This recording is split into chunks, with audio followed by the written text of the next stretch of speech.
Assalamualaikum warahmatullahi wabarakatuh. Waalaikumsalam. Waalaikumsalam warahmatullahi wabarakatuh. Tuh, Selamat pagi anak-anak semuanya. pagi. Pagi, Pak. Apa kabar semuanya? Baik. Baik, Pak. Alhamdulillah. Sudah pada sarapan pagi belum nih? Atau ada yang datang sekolah belum sempat sarapan? Saya Pak. Sudah, Pak. Sudah sarapan. Alhamdulillah. Baik. Anak-anak sekalian, sebelum kita memulai pelajaran kita, marilah kita mengawali dengan berdoa ya. Pak, minta tolong Mas Ulumuddin untuk Ya, Pak. memimpin doa. Baik, Pak. Sebelum belajar, marilah kita berbaca doa. Doa dimulai. Bismillahirrahmanirrahim.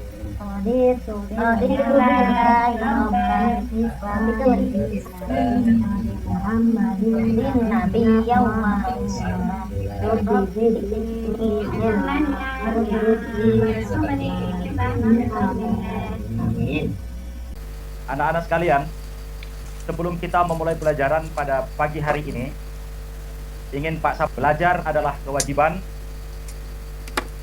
Mencapai cita-cita itu adalah kewajiban bagi semua orang yang berusaha dan belajar. Tentunya menjadi kebahagiaan bagi orang tua jika anak-anaknya berhasil, anak-anak sendiri. Maka ketika keluar dari rumah, kita semangat menuju ke sekolah dengan niat untuk belajar. Maka sampai di sekolah, kita harus tetap semangat untuk mengikuti pelajaran. Sebelum Pak lanjut ke materi kita yang sekarang, Pak ingin tanyakan, apa yang masih ingat tentang pembelajaran kita minggu kemarin? Minggu kemarin, atau pertemuan yang lalu, kita belajar tentang latar belakang munculnya Khulafaur Rasyidin. Oleh karena itu, sebelum mulai, ada yang masih ingat tentang cerita atau kejadian peristiwa yang terjadi pasca wafatnya Rasulullah? Ada yang masih ingat? Pada masa pasca wafatnya Rasulullah SAW itu terjadi perselisihan antara kedua kelompok Islam, yaitu kelompok Muhajirin dan kelompok Ansor. Kedua kelompok ini masing-masing mempunyai figur yang disiapkan untuk menjadi khalifah. Namun berkat dari kebijakan atau berliannya pemikiran Umar bin Khattab, beliau hadir di tengah-tengah kedua kelompok itu dan memberikan penjelasan sehingga bisa diterima oleh kedua belah pihak. Maka disitulah Abu Bakar Siddiq dibaiat menjadi khalifah yang pertama. Jadi itu sebagai pengantarnya ya. Oke, sekarang kita masuk di materi pembelajaran kita pada hari ini adalah tentang prestasi Khulafaur Rasyidin. Khulafaur Rasyidin itu ada berapa? 4. Ada berapa? Berapa? 4. Ada 4. Yang pertama, Abu Bakar Abu Bakar As-Siddiq. As-Siddiq, yang kedua, Umar bin Umar bin Khattab, yang ketiga, Utsman bin Affan, Affan, dan yang keempat adalah Ali bin Abi Thalib. Ali bin Abi Thalib. keempat nama yang barusan anak-anak sebut tadi. Mereka itu adalah sahabat dekatnya Rasulullah yang selama Rasulullah menyampaikan wahyu, menyebarkan Islam. Mereka berempat ini adalah orang-orang yang siap membantu Nabi dalam segala hal. Baik anak-anak sekalian, selepas wafatnya Rasulullah, keempat orang sahabat ini menjadi khalifah. Maka di dalam menjalankan tugas kekhalifaannya itu tentunya ada beberapa prestasi yang dicapai oleh empat sahabat ini. Maka untuk mengetahui hal itu, pembelajaran hari ini dengan tujuan pembelajarannya adalah dengan menggunakan model pembelajaran berbasis masalah, anak-anak dapat menganalisis atau menganalisa prestasi yang dicapai oleh Khulafaur Rasyidin. Anak-anak sekalian, untuk itu maka Pak membagikan anak-anak ke dalam beberapa kelompok. Yang pertama adalah kelompok Abu Bakar, dan kelompok yang kedua adalah kelompok Umar bin Khattab, dan kelompok yang ketiga kelompok Utsman bin Affan, dan yang terakhir yang keempat adalah kelompoknya Ali bin Abi Thalib. Ya, Pak. Masing-masing kelompok mempunyai tugas. Adalah kelompok Abu Bakar itu bertugas untuk menganalisis prestasi yang dicapai oleh Khalifah Abu Bakar Siddiq. Begitupun kelompok yang kedua, kelompok Umar bin Khattab juga demikian. Dan kelompok yang ketiga juga sama tentang Ali bin Abi Thalib. Dan yang keempat adalah yang ketiga adalah Utsman bin Affan, dan yang keempat adalah Ali bin Abi Thalib. Untuk itu Pak memberikan waktu selama 15 menit untuk berdiskusi kelompok ya. Baik. Kelompok yang pertama, kelompok Abu Bakar Siddiq. Bagaimana hasil diskusinya? Ada Pak, yang pertama Ya, yang pertama, Abu Bakar itu memerangi kelompok pembangkang yang keluar lagi dari Islam. Mereka Ya, bertemu kedua. setelah Rasulullah wafat. Yang kedua, kodifikasi Al-Quran. Mulai ditulis Al-Quran dalam bentuk tulisan setelah Rasulullah SAW wafat. Yang Ya. ketiga, perluasan wilayah di bawah pimpinan Abu Bakar itu menambah kekuasaannya ke Persia dan Bizantium melalui perang Yarmuk. Itu Pak. ya, Yang luar ketiga. biasa. Kita berikan aplaus untuk kelompok pertama yang diketuai oleh Mas Adi. Oke, baik. Jadi kita ketahui bersama bahwa pada masa kepemimpinan Khalifah Abu Bakar Siddiq seperti yang telah disampaikan oleh teman-teman kalian dari kelompok 1, kelompok Abu Bakar Siddiq, yang pertama adalah prestasi yang dicapai Abu Bakar Siddiq itu yang pertama adalah menumpas kaum pembangkang. Kita ketahui bersama bahwa ketika Rasulullah wafat, itu banyak sekali orang-orang Islam yang memilih melepaskan diri dari agama Islam dengan beranggapan bahwa ketika Rasulullah masih hidup, mereka beragama Islam dan Rasulullah wafat, maka berakhirlah keislaman mereka.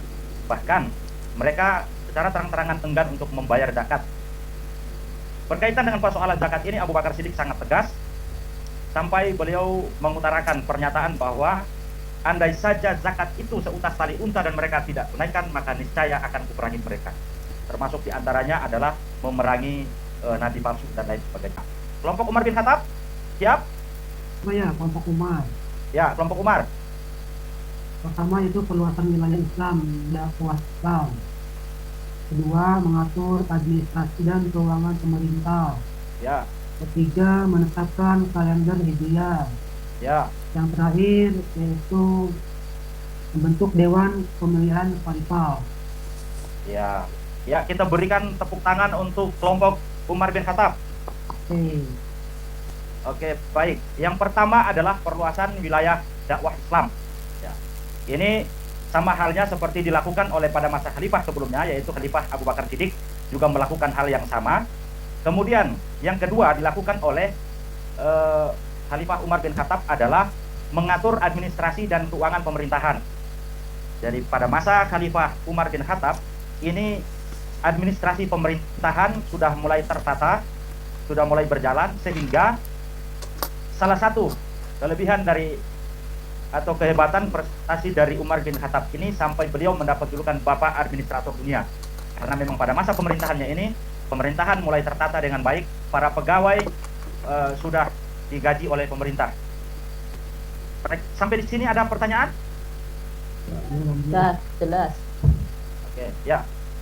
Baik, anak-anakku sekalian, mengingat waktu kita pada pertemuan kali ini sudah hampir selesai, ingin Pak sampaikan bahwa ada tugas yang akan dilakukan oleh anak-anak sekalian, yaitu membuat poster yang menuliskan tentang prestasi-prestasi Khulafaur Rasyidin, dibuat seindah mungkin sehingga bisa dipajang di kelas anak-anak sekalian, sehingga sebagai generasi muda Islam kita berbangga akan prestasi-prestasi yang sudah dicapai oleh Khulafaur Rasyidin.